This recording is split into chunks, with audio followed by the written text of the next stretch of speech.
First, you tie a cherry stem in a knot without using your hands. Then you put your lips on my pipe. Sue Dunhill, you are killing me. I mean, you're killing me.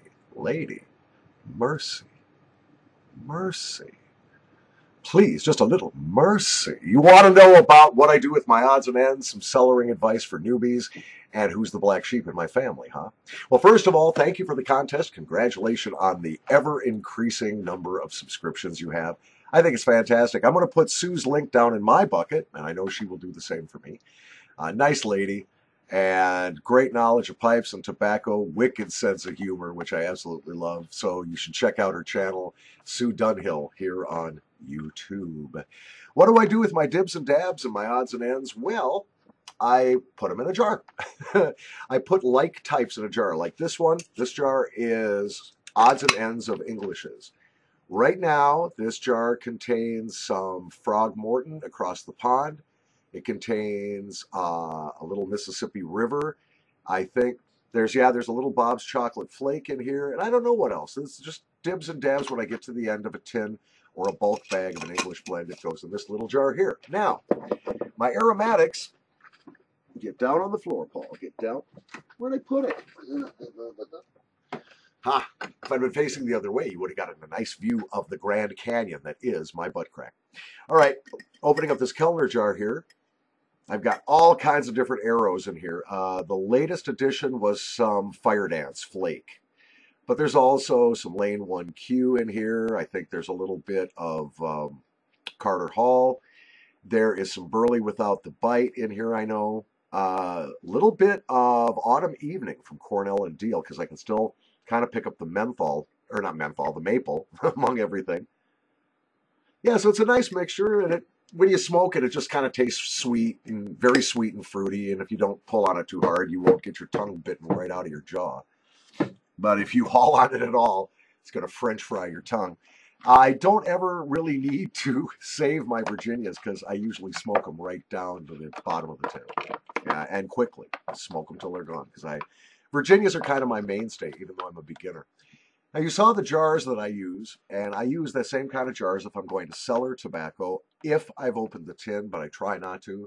So my first tip is, whenever possible, I think it's a better idea to cellar the tobacco in the vacuum sealed tin. I've read two kinds of opinions about this, two different opinions. I've talked to Dr. Hannah. I've talked to several other people who know what they're talking about with cellaring pipe tobacco, and the consensus is, well, it's not a consensus, the majority, I guess, of respondents said, no, you leave them in their tins to cellar them. There's enough oxygen, even though the tins have been vacuum sealed, there's still enough air in there to allow the tobacco to mature in its own gases. So, and enough space. So that's what I do. But if I put them in a jar, they go in a different location. I should be a lot better about labeling. So that would be my second tip. Label everything. Even if you're just putting away tins, you should write the date that you acquired the tin. If you can't figure out the date code on the tin, some of them are harder to figure out than others. You can take a Sharpie and just write the date that you acquired the tin on the side of the tin. And that'll help you keep it straight. I also think that Sue's idea of keeping a master list is a great idea. I never do. In fact, I can tell you just from memory more or less what I have. But even after only 6 months of trying to cellar tobaccos, I'm still pretty confused. So I think a master list, maybe an Excel spreadsheet, wouldn't be a bad idea. I'm just too lazy to do it. And besides, this is a hobby. It's not a religion for me. So it is what it is. I just enjoy having a smoke. I'm not all that picky yet. I haven't developed the picky habit yet. How soon is it? I'm talking right now as I record this with Happy Smoking 100. Jake, will I ever figure it out? Everything. Jake says no. Jake says no. There's not a snowball's chance in Hades that I'll figure it out. Well, all right. Who's the black sheep in my family? Who do you think?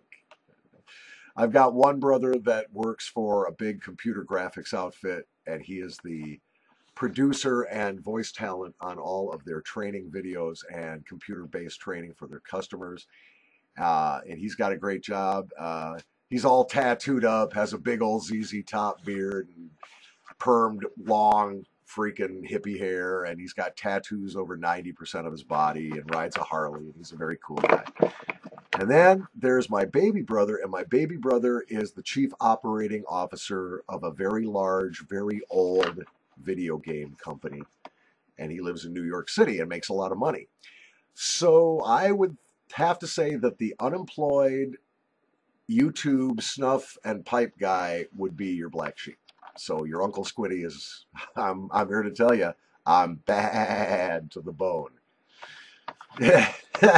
So that's my entry. Not real good tips for cellaring. Sorry about that, because I'm still really new, Sue. I'm really new. I just started this silly hobby, maybe in earnest 5 months. Wasn't it about 5 months, Jake? Maybe September. Yeah, September or something. So yeah, I'm not an expert. I cellar things in a cool, dark place and hope I remember where the tins are and what years they're from. Not terribly scientific. The black sheep is me, and my odds and ends go into jars by genre, except for my Virginias, which I smoked to the bottom from the dank basement. Sue. Cherry stem. Lips on my pipe. All I'm saying is you're killing me. And if I was free to travel across state lines, which, because of a little legal arrangement, I'm really not. Baby, it'd be you and me and a violin. From the dank basement, this is Paul. Thank you, Sue. Subscribe to Sue's. See, she's got me all tongue-tied with her tongue twister. Subscribe to Sue's channel. She's funny, bright, attractive, and an all-American gal.